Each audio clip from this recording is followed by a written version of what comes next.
श्री शिवाय नमस्तुभ्यम। हमारे भारत में सुहागिन महिलाएं बहुत से अनेक व्रत करती है, तपस्याएं करती है अपने पति की लंबी आयु के लिए। उन्हीं में से एक व्रत होता है वट सावित्री व्रत, जिसे सुहागिन महिलाएं अपने पति की लंबी आयु और उनकी सुख समृद्धि और खुशहाली के लिए रखती है। ये वट सावित्री व्रत प्रत्येक महिलाएं हर साल रखती है। इस बार भी इस महीने में भी वट सावित्री व्रत आने वाला है।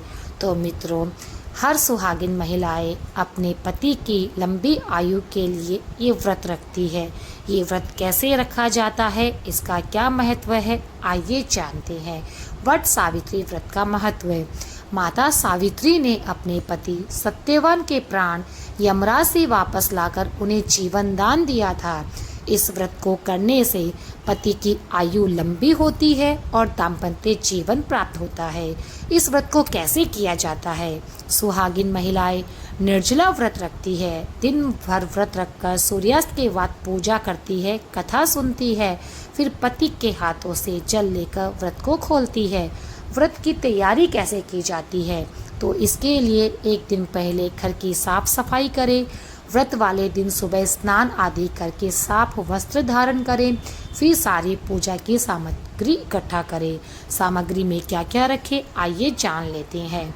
तो सबसे पहले एक चाहिए होता है वट यानी बरगद का पेड़, अक्षत, रोली, चावल, कच्चा सूत, हल्दी, कुमकुम, जल से भरा लोटा, फूल, माला, फल, मिठाई, धूप, दीप, पान, सुपारी आदि सामग्री। इनमें से आपके पास कुछ उपलब्ध ना हो तो भी कोई बात नहीं है, श्रद्धा सच्ची होनी चाहिए। श्रद्धा से किया गया हर कार्य संपूर्ण ही होता है और मन से व्रत करें। पूजा विधि कैसे होती है? इसके लिए सबसे पहले आपको वट यानी बरगद के पेड़ के पास जाना है। सबसे पहले आप भूमि को प्रणाम करें। पेड़ की जड़ में यानी कि बरगद के पेड़ की जड़ में जल को अर्पित करें। उसके बाद आप उन्हें प्रणाम करें। पीपल देवता, बड़ देवता को प्रणाम करें और अपने पति की लंबी आयु के लिए कामना करें। वट वृक्ष की पूजा करें। रोली, चावल, हल्दी, फूल उन्हें अर्पित करें। जो भी पूजा सामग्री आपके पास उपलब्ध है वह सारे वट वृक्ष को अर्पित करें। धूप दीप दिखाएं और साथ में अपने पति की लंबी आयु की कामना करें। इस प्रकार से ये पूजा विधि की जाती है। इस पूजा विधि को करते समय कच्चे सूत से वट वृक्ष के चारों ओर 7 या फिर 108 बार धागा लपेटे परिक्रमा करते हुए अपने पति की लंबी आयु की कामना करती रहे। और अपने पति की लंबी आयु की कामना करते करते ये परिक्रमा को पूर्ण करें, 7 या 108 बार कच्चे सूत के साथ में। इसके बाद में आपको कथा सुननी है। पूजा के बाद माता सावित्री और सत्यवान की कथा सुने या फिर आप उसे पढ़ भी सकते हैं। कथा सुनना व्रत का अहम हिस्सा है। आपको हमारे चैनल पर वट सावित्री व्रत की कथा मिल जाएगी, आप वहां जाकर सुन सकते हैं। कथा सुनिए, आप किसी के और के द्वारा भी सुन सकते हैं। उसके बाद में व्रत का समापन करें।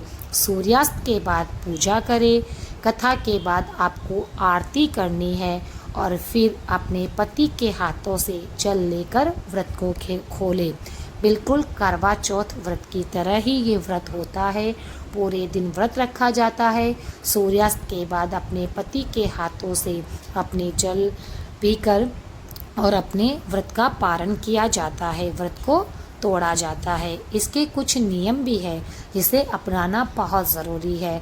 व्रत के दौरान असत्य ना बोले, सत्य बोले, संयम रखे, किसी का अपमान ना करे, दिन भर निर्जला व्रत रखे, पति की लंबी आयु की पूरे दिन कामना करे और माता पार्वती से अपने पति की लंबी आयु के लिए कामना करती रहे।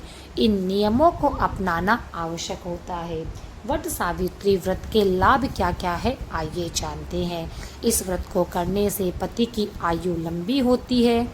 दाम्पत्य जीवन में प्रेम और सुख बढ़ता है। घर में सुख, समृद्धि और शांति बनी रहती है और जो भी मनोकामनाएं होती है मनुष्य की वह संपूर्ण हो जाती है। इस व्रत के अनेकों लाभ है। यदि व्रत सच्चे मन सच्ची श्रद्धा से किया गया हो तो कहते हैं सावित्री यमराज से अपने पति के प्राण छीन लाई थी, तो आप भी ऐसा कर सकती है। व्रत के कौन कौन स्त्रियां रख सकती है और कौन कौन नहीं, ये भी जान लेते हैं। ये व्रत केवल सुहागिन महिलाएं रखती है जिनके पति जीवित है। नई विवाहित महिलाएं भी ये व्रत रख सकती है, क्योंकि ये व्रत केवल पति की लंबी आयु के लिए होता है, पति की सुख समृद्धि के लिए होता है, उनके जीवन की खुशहाली के लिए होता है। कुछ विशेष बातों का ध्यान रखना अनिवार्य है, जैसे ये व्रत उत्तर भारत, महाराष्ट्र, गुजरात और कुछ अन्य राज्यों में विशेष रूप से मनाया जाता है। इसे वट अमावस्या के नाम से भी जाना जाता है, क्योंकि कुछ क्षेत्रों में वट सावित्री व्रत अमावस्या के दिन मनाया जाता है, जबकि कुछ क्षेत्र ऐसे भी हैं जहां पे ये व्रत पूर्णिमा को मनाया जाता है। ये थी वट सावित्री व्रत के संपूर्ण जानकारी, कैसे किया जाता है, किस प्रकार से किया जाता है, कौन सा लाभ मिलता है। यदि आपको जानकारी पसंद आई तो हमारे चैनल को सब्सक्राइब करें और आगे आप हमसे क्या जानना चाहते हैं कमेंट बॉक्स में ज़रूर बताएं। फिर मिलते हैं नई वीडियो के साथ, तब तक के लिए श्री शिवाय नमस्तु।